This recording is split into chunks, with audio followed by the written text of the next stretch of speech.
Have you ever wondered about the difference between Marxism and Neo-Marxism? It's not uncommon to stumble upon these terms in political or socio-economic discussions, yet many of us struggle to articulate their distinct characteristics. Marxism, born in the early socialist era, and Neo-Marxism, a modern update on Marxist principles, both hold profound implications for our understanding of the world economy and social structures. So, what sets them apart? Stay tuned as we unravel the mystery behind these intriguing theories. Marxism, a theory that has its roots deeply embedded in the early socialist era. Born in the heart of Europe in the mid-19th century, Marxism was the brainchild of Karl Marx and Friedrich Engels, two thinkers profoundly influenced by the social inequalities and industrial upheavals of their time. The theory emerged as a critical response to the capitalist system, which Marx and Engels saw as fundamentally flawed and inherently exploitative. They viewed capitalism as a system that created stark divisions between the bourgeoisie, the owners of the means of production, and the proletariat, the working class, who provided the labor. Marxism's inception was not a solitary event, but a collective awakening within the socialist labor movement. This movement was a diverse tapestry of organizations and political parties, all united by a common desire for social justice and equality. Marx's ideas resonated deeply within these circles, his critique of capitalism providing a powerful lens through which to view and challenge the prevailing socio-economic order. Marx and Engels together authored the Communist Manifesto, a seminal text that distilled their ideas into a potent call to arms against the injustices of capitalism. This manifesto, with its exhortation that workers of the world unite, became a rallying cry for socialists across the globe. The influence of Marxism soon spread beyond the confines of the socialist labor movement, permeating academic discourse and influencing a wide range of disciplines from sociology to economics, politics to philosophy. It was more than a theory. It was a worldview, a way of understanding and interpreting the world that challenged established norms and provoked heated debate. The power of Marxism lay not just in its critique of capitalism, but in its vision of a better, more equitable world. A world where the means of production were owned collectively, where wealth was distributed fairly, and where the exploitation of the working class was a thing of the past. This marked the birth of a theory that would later evolve and impact the world in unprecedented ways. So, what exactly does Marxism entail? Well, at its heart, Marxism is a structural theory, much like other theories you might come across, but with a unique focus on the economic sector. It's all about the dynamics of the rich and the poor, the haves and the have-nots, if you will. Now, in order to understand these dynamics, Marxists use a specific framework. They divide society into two parts, the base and the superstructure. The base, or the modes of production, includes everything related to producing goods like the labor force and the means of production. It's where the economic action happens. But you may ask, what about the superstructure? The superstructure is what arises from the base. It includes political institutions, the legal system, and even cultural norms. It's the part of society that upholds the economic structure and keeps it running smoothly. The relationship between the base and the superstructure is key to Marxism. Marxists argue that the base fundamentally determines the superstructure, but the superstructure also influences the base in a continuous cycle. This cycle of influence and control is what Marxists believe perpetuates economic inequalities. The beauty of Marxism lies in this framework. It's an approach that doesn't shy away from the complexities of society, but rather embraces them. It's a theory that seeks to understand how our economic systems shape society and in turn, how society shapes our economic systems.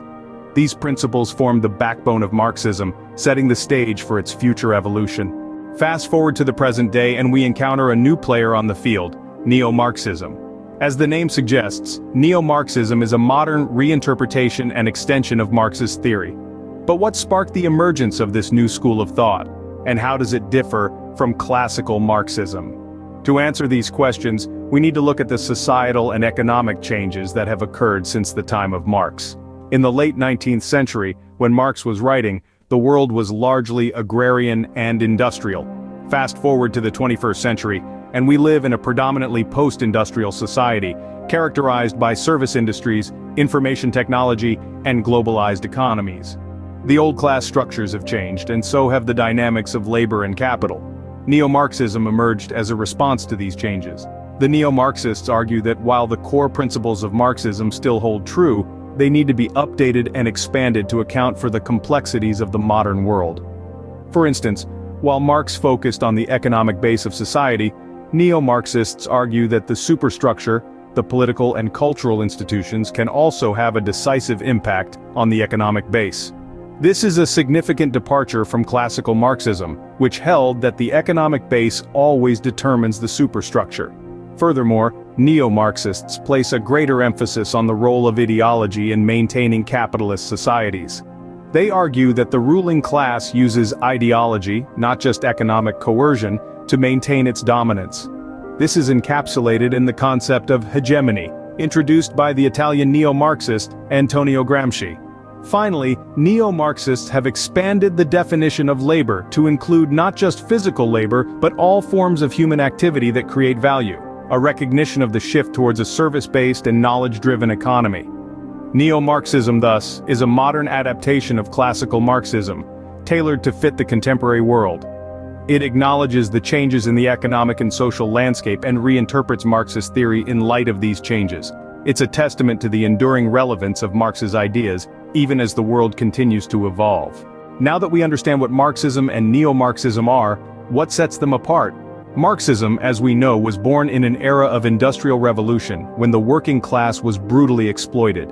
It viewed society through the lens of class struggle, with the belief that the proletariat, or working class, would eventually overthrow the bourgeoisie, or capitalist class, leading to a classless communist society.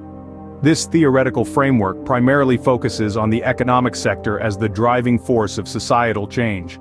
On the other hand, neo-Marxism emerged much later, in response to the changing global economy and the perceived shortcomings of traditional Marxism.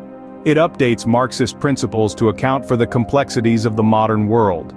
One of the key differences between the two lies in their approach to power and class struggle.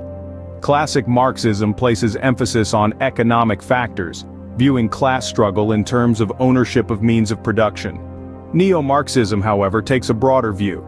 It incorporates other forms of struggle beyond the economic realm, including issues of race, gender, and culture.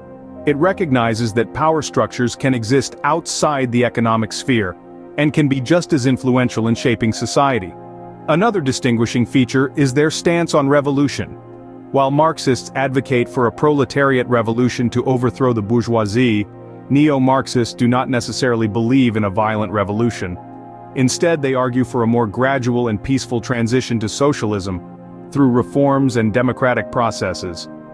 Lastly, while Marxism focuses on the economic base and its influence on the political superstructure, neo-Marxism contends that the superstructure can also influence the base.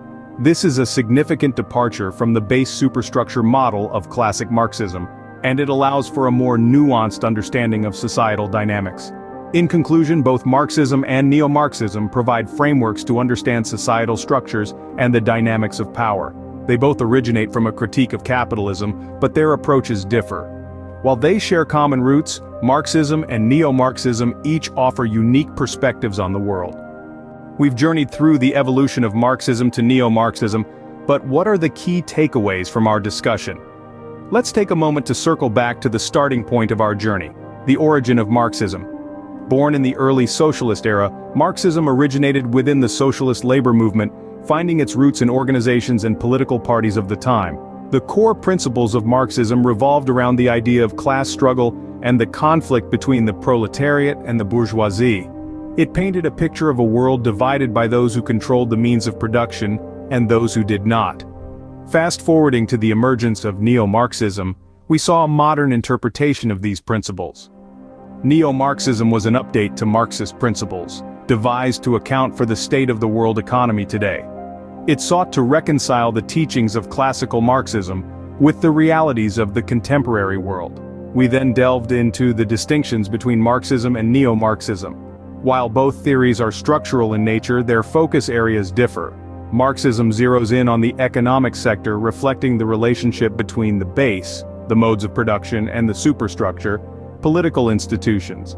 On the other hand, neo-Marxism takes a broader perspective, incorporating elements of other social theories and considering aspects beyond just the economic realm. In essence, both Marxism and Neo-Marxism are lenses through which we can view and analyze society. They provide frameworks to understand power dynamics, economic structures, and social inequalities. Both theories may have their critics, but they undeniably offer valuable perspectives on the world we live in. To conclude, we've navigated through the complex terrains of Marxism and Neo-Marxism, unraveling their origins, principles, and differences. It's been a journey of discovery, of understanding, and of critical thinking. And it's important to remember that the value of these theories lies not in whether we agree or disagree with them, but in the insights they offer us. Whether you align with Marxism, Neo-Marxism, or neither, understanding these theories gives us valuable insights into the world we live in.